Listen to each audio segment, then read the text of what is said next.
Sant Jeroni de la Murtra, un passat que mereix futur. Amics, ens acostem a Sant Jeroni de la Murtra.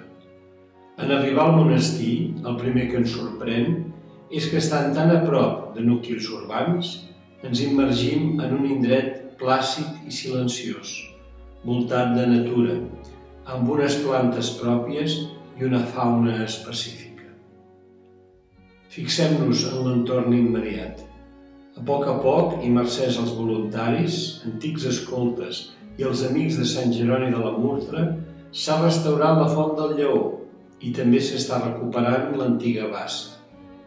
Avui, els horts dels frares tornen a estar cultivats per l'associació Conreu Sereny, a través de la permacultura i els cultius orgànics.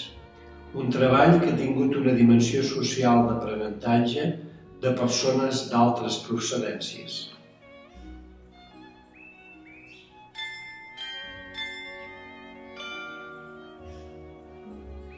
Entrem al pati principal, escenari de trobades, d'antigues batalles, de festes i de romiatges. Aviat farà 100 anys que els participants de les festes constantinianes ompliren aquest espai quan es va inaugurar la Creu de Montigalà. Avui s'hi celebren trobades de parròquies, grups i entitats.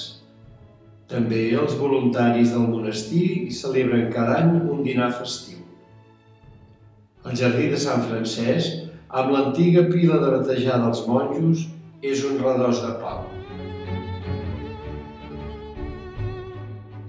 Ara som al vestíbul. Aquí, antigament, cada dia, els rodamons feien cua per rebre la sopa i un tall de pa. Després dels monjos, va ser una masoveria, on es venia vi i verdura. Cal saber que, segons les cròniques, els pelegrins que anaven a Santiago de Compostela trobaven acolliment a Sant Jeroni de la Murtra.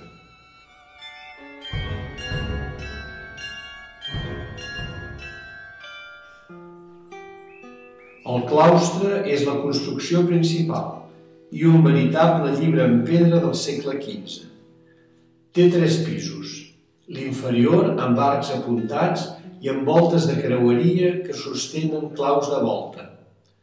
A sobre un pis d'arcs rebaixats i teulades embigades. El pis superior està construït en tàpia i allotjava també antigues cel·les. El sortidor del bell mig és el símbol de Crist, font d'aigua viva i centre de l'univers. Té 8 costats i en ell hi ha el senyal del fundador del monestir, el mercader Bertran Nicolau, del segle XV. Al costat del brollador, una vella murtra dona nom al cenobi i és el símbol de l'arbre de la vida que hi havia al paradís. A les claus de volta hi ha sants protectors i escuts. A les mènsules hi trobem retrats de papes, de reis, de bisbes, de monjos, d'ermitans i de mercaders. Destaquen els retrats de Ferran i Isabel, els reis catòlics, i també el de Cristòfor Colom, que fou rebut ací pels monarques al retorn del seu primer viatge a Amèrica. El claustre i d'altres dependències es poden visitar cada matí, excepte els dilluns. Els primers diumenges de mes, la visita és guiada.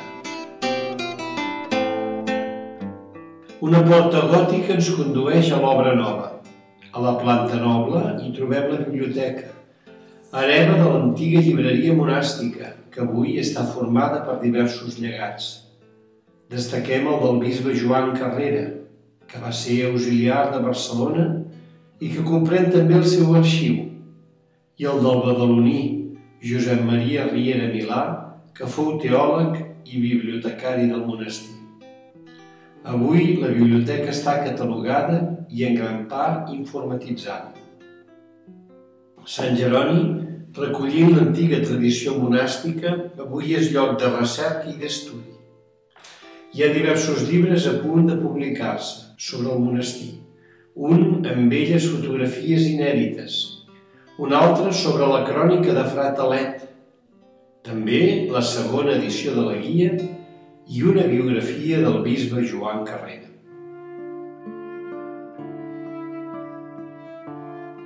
Al segon pis hi ha les cel·les de l'hostatgeria. És el lloc més important del monestir. El va concebre la senyora Francesca Güell, filla del mecenes de Gaudí, com un espai perquè tothom que ho desitgés vingués a retirar-s'hi en solitud i silenci, sense distinció de religió o de manera de pensar. Centenars de persones fan cada any aquesta experiència de solitud i silenci i deixen escrits testimonis molt profunds. També hi ha uns tallers perquè els artistes que venen a fer silenci puguin pintar o esculpir. Cada any, l'Associació d'Amics del Monestir, fundada el 1981, organitza unes trobades per practicar una estona de silenci.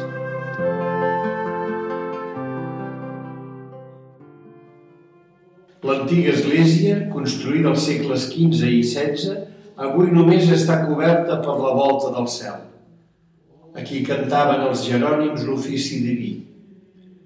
Aquí, avui, s'hi celebren eucaristies, casaments i cada any un romiatge a Santa Maria de la Clara Esperança.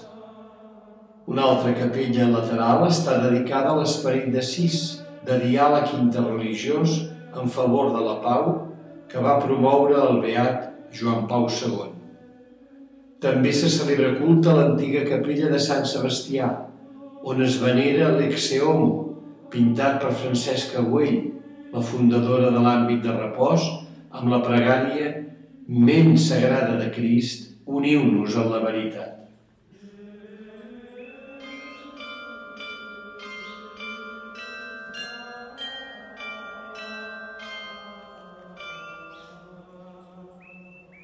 Al costat del claustre noble hi havia el dels treballs manuals, amb el safareig, els cellers, el forn, la infermeria i l'habitatge del prior. Deien els pagesos de Canyet que l'aigua de la font de Sant Miquel és 3 vegades santa, perquè neix a la mina de la Font Santa i arriba a Sant Jeroni gràcies a Sant Miquel. Tornant al claustre per l'ala nord, entrem al refetor.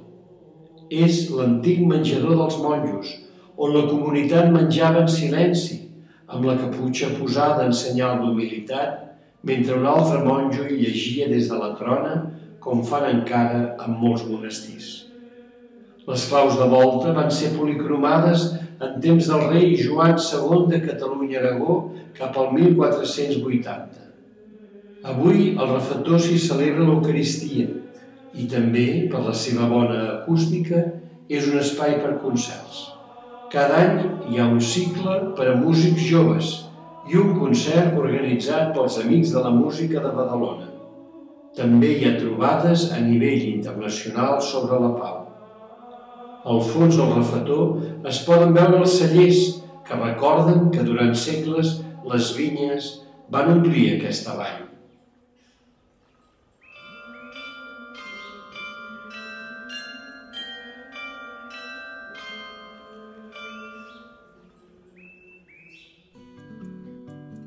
A l'ala més oriental del monestir hi ha la seu de la Fundació Catalunya-Amèrica, nascuda el 1989 per apropar i donar a conèixer les cultures americanes i l'empremta de Catalunya en el Nou Món. Una descoberta recíproca que es difon mitjançant conferències, exposicions i concerts. A la planta baixa hi trobem la col·lecció Unailili, destinada a presentar la vida i les tradicions dels indis de Nord-Amèrica. A la planta noble hi ha una biblioteca especialitzada en les relacions entre Catalunya i Amèrica, una sala dedicada a la navegació, amb mapes, portolans i un diari de navegació. Una altra sala està dedicada als indians i encara una altra als records colombins i precolombins. Hi veiem una edició modernista de la Carta de Colom a Sant Àngel, on li dona la notícia del Nou Món, i un llit del segle XIX amb escenes colombines. També hi ha un espai destinat a presentar l'obra de l'escultora i pintora Emília Xargay.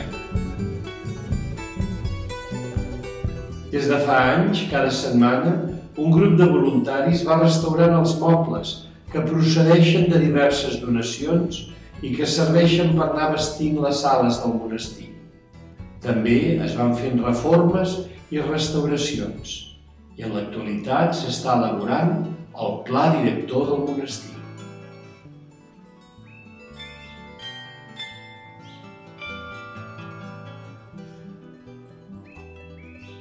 L'equip que porta Sant Jeroni de la Murtra avui el composen 2 sacerdots i 6 seglars. Comptem amb més de 20 voluntaris i més d'un centenar d'amics.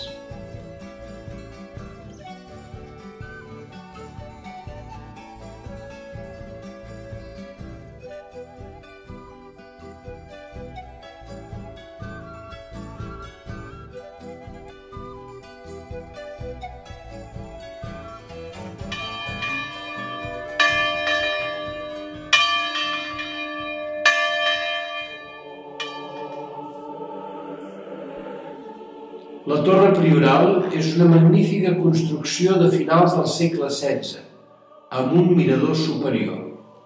En principi, es va edificar com a element de fortificació, però després va servir com a cel·la del prior. Avui necessita una urgent reparació. Gràcies a tots per fer-ho possible. Sant Jeroni de la Murtra, un passat que mereix futur.